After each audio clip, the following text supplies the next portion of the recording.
विकासशील इंसान पार्टी के संस्थापक मुकेश सहनी इन दिनों चर्चा में हैं और इन दिनों अपनी यात्रा पर निकले हुए हैं और लगातार कई खुलासे भी अपनी इस यात्रा के क्रम में कर रहे हैं। लोगों को गंगा जल से शपथ दिला रहे हैं, लेकिन साथ में कुछ बड़ी बातें हाल के दिनों में आपने कही है। बीजेपी से क्या ऑफर मिला था, जो आपने सभा में बताई थी कि बीजेपी से एक बड़ा ऑफर भी आपको मिला सभा में जो बोल ही दिए तो आप उसको था? नहीं, चलाइए। नहीं, देखिए, राजनीति में जब आपके कद बढ़ेंगे, आपके लोग आपके साथ आएंगे तो दुनिया आपको ऑफर करते रहते हैं। ये दुनिया का एक दस्तूर है। जब अच्छा आप काम कीजिएगा किसी संस्थान में, अगर आप अच्छा आपका रिपोर्ट रहेगा तो बगल के लोग आपको बुलाएंगे कि भाई वहाँ से ज़्यादा आपको इंक्रीज करके हम आपको देते हैं। जो उनका ऑफ़र था वो हमारे किसी भी एंगल से सही नहीं था और इसलिए मैंने उसको एंगल को ठुकरा दिया। उसके ऊपर बहुत ज़्यादा चर्चा करने की आवश्यकता नहीं है। जो उनका ऑफ़र था वो हमें बिल्कुल ही नहीं चाहिए। हमें तो सिर्फ निषाद समाज को भलाई चाहिए, निषाद को आरक्षण चाहिए। मैं अपने लिए, अपने परिवार के लिए बिहार में राजनीति नहीं कर रहा हूँ। अगर ऐसा रहता तो अभी हम पावर में रहते, जहाँ मैं जाऊँ वहाँ पे एक्सेप्ट हो जाऊँ, ठीक है।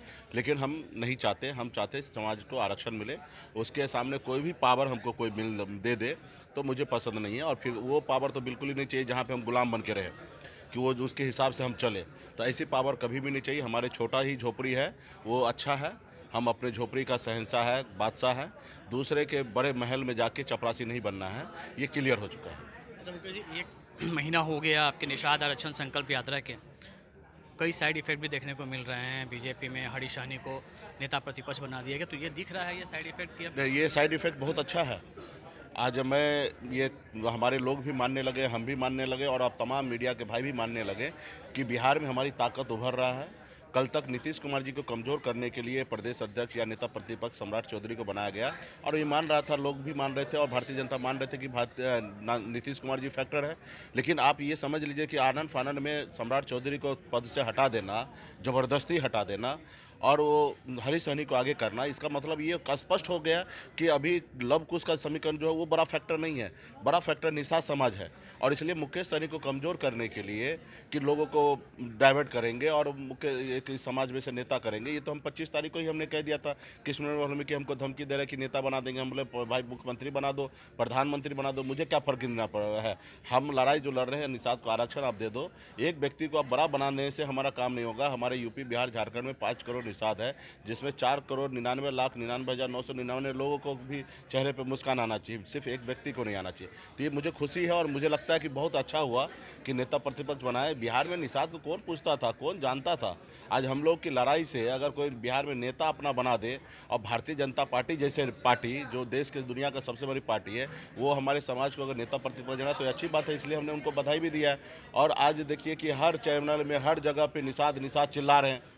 भारतीय जनता पार्टी का अपना जो सिस्टम है कि जात को लेकर राजनीति नहीं करते हैं, लेकिन वो हरीश सहनी को बैठा के और दिन भर एक एक यूट्यूब चैनल को बुला के और उससे मला मला मला मला अगर घोषणा कर रहा है तो ये हमें अच्छा है, अच्छा लगता है सुन के कि निषाद का भी नाम होने लगा, निषाद चर्चा में आने लगा, निषाद एक ब्रांड बन चुका है बिहार में।